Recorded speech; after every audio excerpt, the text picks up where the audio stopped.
Segundo o Seminário Internacional, Histórias do Pós-Abolição no Mundo Atlântico, 130 anos da abolição no Brasil. Vamos entrevistar o professor Mário Augusto Medeiros, que atualmente atua na Universidade Estadual de Campinas e desenvolve pesquisas sobre intelectuais negros em São Paulo ao longo do século XX. Mário, você poderia compartilhar um pouco da sua experiência de pesquisa, dos seus trabalhos, como você tem atuado nesse campo da sociologia? Olha, eu tenho trabalhado nos últimos tempos com pesquisas sobre intelectuais negros, associações negras, em São Paulo, da metade do século XX para cá. Então, acho que o primeiro trabalho que eu fiz isso com mais intensidade foi o trabalho que deu origem ao meu livro, A Descoberta do Insólito, sobre literatura negra, literatura periférica no Brasil, entre 1960 e 2000, onde eu trabalhei com trajetórias de escritores negros, como a Carolina Maria de Jesus, o coletivo Quilomboas de Literatura, que é responsável pelos Cadernos Negros, Paulo Lins e Ferrez. Mas por trás disso também tinha uma história das próprias ciências sociais, onde a presença negra, de intelectuais negros, é fundamental, isso é pouco reconhecido. Então, os intelectuais negros nunca estão sozinhos, foram parte fundamental para a compreensão dos estudos sobre relações raciais. Essa é uma das minhas hipóteses de trabalho, né? E o que me levou à minha pesquisa atual, por exemplo, que é acerca da Associação Cultural do Negro, que é uma associação que foi criada em São Paulo em 1954, fecha suas portas em 76, mas entre seus membros tinham pessoas, intelectuais e ativistas negros, homens e mulheres, que foram componentes da luta antirracista em São Paulo desde o começo do século XX. Então, da imprensa negra, de clubes e associações, da literatura negra, gente como José Correia Leite, Henrique Cunha, Jaime Aguiar, Oswaldo de Camargo, que foi quem me apresentou a história da associação. Então, esse é o meu trabalho atual, do ponto de vista de uma sociologia das relações raciais, de uma sociologia dos intelectuais, em particular de uma sociologia dos intelectuais negros, brasileiros, paulistas, enfim, de uma luta antirracista no Brasil. Mário, você poderia comentar um pouco sobre quais são os diálogos que você tem estabelecido e aí também como que você enxerga os diálogos que os sociólogos que atuam nesse campo das relações raciais, das populações negras, né, em diversas regiões do Brasil, como esses diálogos têm sido feitos com os historiadores que estão trabalhando nesse campo do pós-abolição e das emancipações do Brasil? Essa é uma pergunta curiosa, porque eu acho que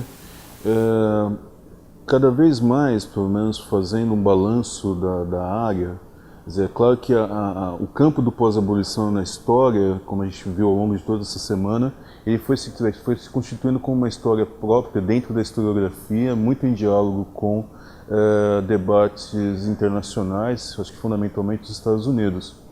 E nomeado assim como pós-abolição ou pós-emancipação, que também tem discussões sobre os termos, tensões sobre os termos. Mas se a gente pensar de uma maneira um pouco anacrônica a ideia do pós-abolição, ele é um campo que também surge, acho que de maneira pioneira, no âmbito das ciências sociais, fundamentalmente da sociologia e da antropologia no Brasil. Então, o que talvez venha à cabeça das pessoas imediatamente são os debates da Escola Sociológica Paulista, Florestan, Ottaviani, Fernando Henrique Cardoso e por aí vai. Mas se pegar uma história das ciências sociais no Brasil, em que o negro seja objeto ou sujeito de pesquisa, tem toda uma tradição no âmbito da antropologia que pode ser começada com Arthur Ramos, com Edson Carneiro, ou com os antropólogos viajantes que vêm para o Brasil fundamentalmente para Bahia, fazer estudos sobre de que maneira as populações negras têm revivido, repensado, rememorado uma África no Brasil, ou mesmo fazendo um debate sobre o modo de vida dessas pessoas nas grandes cidades brasileiras. Eu estou pensando, sei lá, em Ruth Lands, em Peter Frey é mais recente, né? Edson Carneiro e Ruth Lands são dos anos 40, né? Ruth Lands, enfim, como estudo da cidade das mulheres, ou nos estudos sobre o negro e as populações urbanas, e aí a gente tem os debates de Roger Bastide, Virginia Leone Bicudo, que é a pioneira dos estudos de relações, a primeira tese sobre relações raciais e pioneira nos estudos sobre a Frente Negra brasileira vai ser Virginia Leone Bicudo, ainda em 1945, né? Florestan Fernandes, Ottaviani, Fernando Henrique Cardoso, os estudos sobre samba, que também saem da Escola Sociológica Paulista, falando de Olga von Simpson e Eda Marques Brito, isso falando sobre São Paulo, né? Então tem um panorama sobre São Paulo, ou ainda Rio de Janeiro, os estudos no âmbito da pesquisa Unesco de Relações Raciais do Luiz Aguiar Costa Pinto, em diálogo e em tensão com o pessoal do Teatro Experimental do Negro, da Abdias Nascimento. Quer dizer, você tem uma história dos estudos sobre o negro, estudos sobre relações raciais, após a abolição, tentando entender a vida do negro em espaços urbanos, mesmo que não nomeado como pós-abolição, muito anterior ao campo da historiografia, eu acredito, falando da sociologia e da antropologia. O meu diálogo com os historiadores nesse sentido é, de certa maneira, tentar reler esses estudos pioneiros das ciências sociais, muitas vezes de forma crítica, tentando entender as críticas que a historiografia, principalmente a partir dos anos 80, faz, a maneira como as ciências sociais leram a escravidão, a família escrava, a agência escrava, que eu acho que são críticas absolutamente pertinentes, tentando dialogar e tentando também, de alguma forma, contribuir à maneira como as ciências sociais tentam entender o negro no mundo da liberdade urbana, da liberdade do século XX, que eu acho que tem contribuições importantes da sociologia, especialmente nesse sentido. Acho que o diálogo ele é rico, ele é profícuo, acho que por vezes tem tensionamentos, mas que eu acho que a tensão e o conflito fazem bem à ciência, né, as ciências humanas, as ciências sociais.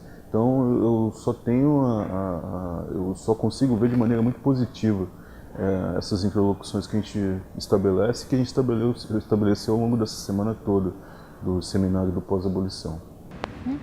Professor, como que você enxerga as articulações e os papéis que têm cumprido esses intelectuais negros no passado e na atualidade a partir das suas pesquisas, desses diálogos que você tem estabelecido com outros campos? Como que você consegue enxergar essas relações?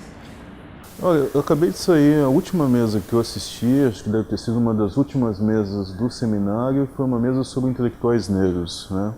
E ao longo da semana eu vi debates, discussões sobre, desde a dimensão teórica, sobre a figura do intelectual negro e negra, e especialmente da circulação de ideias no mundo atlântico, da circulação de ideias na diáspora, e nas redes, nas continuidades e descontinuidades que esses intelectuais são capazes de estabelecer em circunstâncias, na maior parte do tempo, adversas.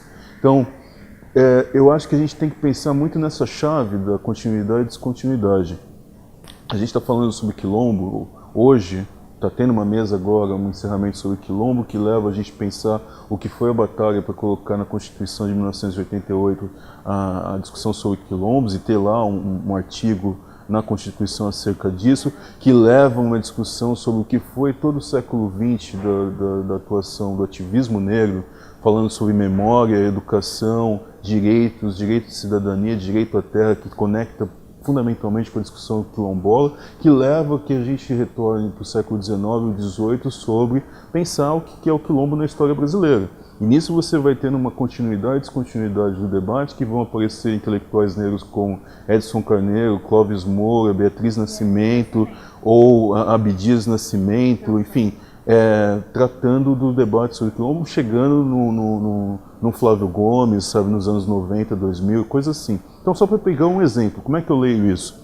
Eu leio como uma grande, eu não sei se dá para falar em linearidade, mas uma linha tracejada em rastros que a gente vai seguindo no tempo, em que o debate dos intelectuais negros vão se conectando e questões que vão se atualizando no tempo e no espaço. Infelizmente, muitas das nossas questões têm a ver com mazelas da nossa vida civil, da nossa vida na sociedade brasileira, e que colocam temas que parece que o passado não passa. Né? A gente pode falar sobre trabalho análogo à escravidão ainda hoje no Brasil do século XXI. Esse é um tema da questão negra. O tema da educação é um tema que ocupou a vida dos intelectuais negros brasileiros em conexão com seus congêneres em outras partes do mundo ao longo de todo o século XX, século XIX, quer dizer, trabalhos como o da Ana Flávia Magalhães mostram isso com intensidade. As redes de solidariedade que intelectuais negros traçaram ainda na virada do 19 para o 20, em que eles estavam lendo, com quem eles estavam conversando, com temas que ainda hoje são contemporâneos para a gente. Eu acho que o meu trabalho atual, e que eu apresentei aqui sobre a Associação Cultural do Negro, mostra uma articulação num triângulo atlântico entre Brasil, São Paulo, na verdade, lutas anticoloniais em Angola e Moçambique, conversando com intelectuais negros entre os anos 50 e 70 em Paris, com o pessoal da presença africana, retornando para São Paulo, voltando para Angola e Moçambique e conversando ainda com gente que está numa linha de esquerda, com o comunismo, na Rússia, em Moscou, e dialogando temas comuns.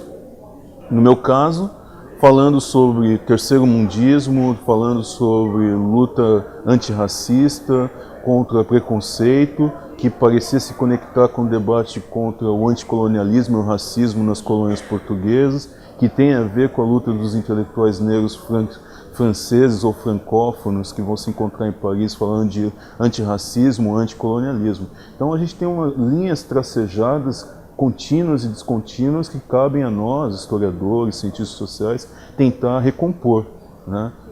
É dessa maneira que eu tento entender trajetórias, silenciamentos, apagamentos, o problema da memória com relação não só à biografia dos intelectuais negros, acho que isso é importante dizer. Os intelectuais negros pensam, produzem documentação, produzem obras e muitas vezes a gente fica circunscrito às suas biografias. É importante falar das biografias, mas a gente está falando de um pensamento negro no tempo e no espaço que precisa ser analisado também. Obrigada por poder compartilhar. Obrigado a você. Seu Foi um trabalho prazer. com a gente. Foi um prazer. Muito obrigado.